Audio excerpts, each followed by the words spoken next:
اسی طرح نبی صلی اللہ علیہ وسلم بعض اوقات عصر کی نماز سے پہلے بھی 4 رکعت پڑھ لیا کرتے تھے، کبھی پڑھ لیتے تھے کبھی چھوڑ دیتے تھے۔ عصر کی نماز سے پہلے اگر آپ کو اللہ نے توفیق دی، آپ نے اذان کے وقت مسجد میں آ گئے، وضو کیا، اب اذان ہماری اذان کے 20 منٹ بعد عصر کی نماز ہوتی ہے، اسی طرح ظہر کی نماز بھی 20 منٹ بعد ہوتی ہے، تو آپ کے پاس وقت ہے تو آپ عصر سے پہلے 4 رکعت نفل پڑھ لیتے ہیں۔ حضرت عبداللہ بن عمر رضی اللہ تعالی عنہما راوی ہیں، رسول اللہ صلی اللہ علیہ وسلم فرمایا رحم اللہ امرأن صلی قبل العصر اربعا، اللہ تعالیٰ اس شخص پر رحم فرمائے جس نے عصر سے پہلے 4 رکعت ادا کی۔ اللہ کے نبی صلی اللہ علیہ وسلم نے رحمت کی دعا کی ہے، رحم کرنے کی دعا کی ہے اس شخص پر جو عصر سے پہلے 4 رکعت ادا کرتا ہے۔ اسی طرح سیدنا انس رضی اللہ تعالیٰ عنہ بیان کرتے ہیں کہ ہم رسول اللہ صلی اللہ علیہ وسلم کی موجودگی میں سورج کے غروب ہونے کے بعد مغرب کی نماز سے پہلے 2 رکعت پڑھتے تھے۔ مغرب کی نماز سے پہلے 2 رکعت۔ ہمارے یہاں بعض مساجد کے اندر جو ہمارے حنفی بھائیوں کی مساجد ہیں اس میں اذان کے فوراً بعد نماز کھڑی کر دی جاتی، اور اگر کوئی 2 رکعتیں پڑھنا چاہے اسے روکا جاتا ہے۔ اللہ کے نبی صلی اللہ علیہ وسلم خود بھی پڑھتے تھے، صحابہ کرام بھی پڑھتے تھے، مغرب کی اذان کے بعد نماز سے پہلے 2 سنتیں۔ ایک اور روایت میں آتا ہے، صحابی بیان کرتے ہیں کہ ہم مدینہ منورہ میں تھے، جب مؤذن اذان کہتا صحابہ کرام جلدی جلدی ستونوں کی طرف جاتے، 2 رکعت ادا کرتے، یہاں تک کہ جب باہر سے آنے والا کوئی شخص مسجد کے اندر پہنچتا تو وہ یہ سمجھتا کہ مغرب کی نماز پڑھی جا چکی ہے، کیونکہ صحابہ کرام کی ایک بڑی تعداد 2 رکعت پڑھتی تھی، بخاری مسلم کی حدیث۔ یعنی صحابہ کرام مغرب کی نماز سے پہلے 2 نفل اتنی بڑی تعداد کے اندر پڑھا کرتے تھے کہ باہر سے آنے والا شخص یہ سمجھتا تھا کہ فجر کی نماز ہو چکی ہے، اور فجر کی نماز یہ مغرب کی نماز ہو چکی ہے، اور یہ لوگ مغرب کی نماز کے بعد کی سنتیں پڑھ رہے ہیں۔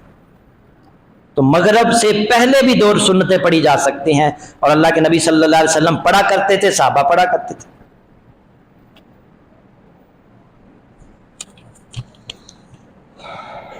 اور اسی طرح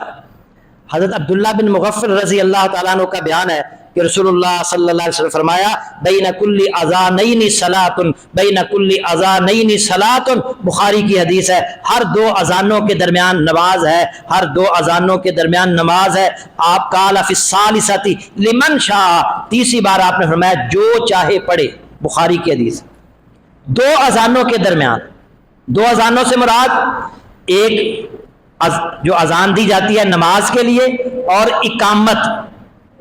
اقامت کو دوسری اذان کہا گیا ہے اس حدیث کے اندر۔ تو اذان اور اقامت کے درمیان نبی صلی اللہ علیہ وسلم نے فرمایا نماز ہے، یعنی نفل نماز ہے۔ اگر کوئی مسجد میں آ گیا ہے اور نماز کھڑی ہونے میں وقت ہے تو وہ بیٹھنے کی بجائے وہ سنتیں ادا کرے، نوافل ادا کرے۔ اور ہر نماز، اس سے پتہ چلا دیکھیں ظہر سے پہلے بھی 4 رکھتے ہیں نا، اور عصر سے پہلے اگر کوئی پڑھنا چاہے تو 4 رکھتے ہیں، اللہ اس پر رحم فرمائے، رسول اللہ صلی اللہ علیہ وسلم نے فرمایا۔ اسی طرح مغرب سے پہلے بھی 2 رکھتے ہیں، باقی رہ گئی مغرب، فجر سے پہلے بھی 2 رکھتے ہیں، عشاء رہ گئی، تو اس سے پتہ چلا عشاء کی اذان اور جو اقامت ہے اس کے درمیان بھی آپ 2 رکعتیں پڑھ سکتے ہیں، کیونکہ نبی صلی اللہ علیہ وسلم نے فرمایا ہر 2 اذانوں کے درمیان نماز ہے، ہر 2 اذانوں کے درمیان نماز۔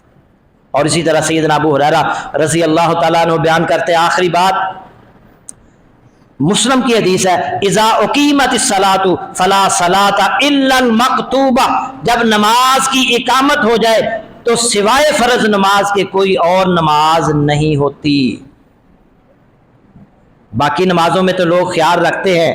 لیکن فجر کی سنتیں جو ہے نا، کسی نے ذہن میں یہ بات ڈال دی ہے کہ فجر کی سنتیں اگر نہ پڑھی نا تو پھر سورج نکلنے کے بعد پڑھنا پڑیں گی، اور کون اتنا وقت نکال کر مسجد کے اندر بیٹھے۔ ابھی میں نے احادیث ابو داؤد شریف، ابن ماجہ اور ترمذی کی آپ کے سامنے رکھی ہے کہ اگر آپ مسجد میں آگے ہیں، فجر کی نماز کھڑی ہو چکی ہے، آپ فجر کی نماز پڑھیں، بعد میں سنتیں ادا کریں۔ جب فرض کھڑے ہو جائیں تو پھر نوافل اور سنتیں نہیں ہوتی، پھر آپ نے فرض میں شامل ہونا ہے۔ اس لیے کہ کہیں ایسا نہ ہو فرض ہو رہے ہو اور آپ نوافل پڑھ رہے ہو اور آپ کی موت آ گئی تو فرض تو رہ گئے نا آپ کے۔ تو میرے بھائیوں، جو قرآن و حدیث کے اندر جو نوافل ثابت ہیں وہ پڑھا کریں۔ اللہ کے نبی صلی اللہ علیہ وسلم کثرت سے نوافل پڑھا کرتے تھے، بڑے فضائل ہیں ان کے، اور اگر ہم یہ نوافل کو پڑھنا شروع کر دیں، ہر مشکل کا حل جو ہے یہ نفل نماز کے اندر ہے۔ آپ کو کوئی بھی مشکل ہے، کوئی بھی پریشانی ہے، 2 رکعت نماز ادا کر کے اللہ کے آگے دعا کریں، یقیناً اللہ رب العزت قبول فرمائے گا۔ اللہ رب العزت سے دعا ہے کہ اللہ تعالی ہمیں فرائض کی ادائیگی کے ساتھ ساتھ نوافل کا بھی پابند بنائے۔ وآخر دعوانا ان الحمد للہ رب العالمین۔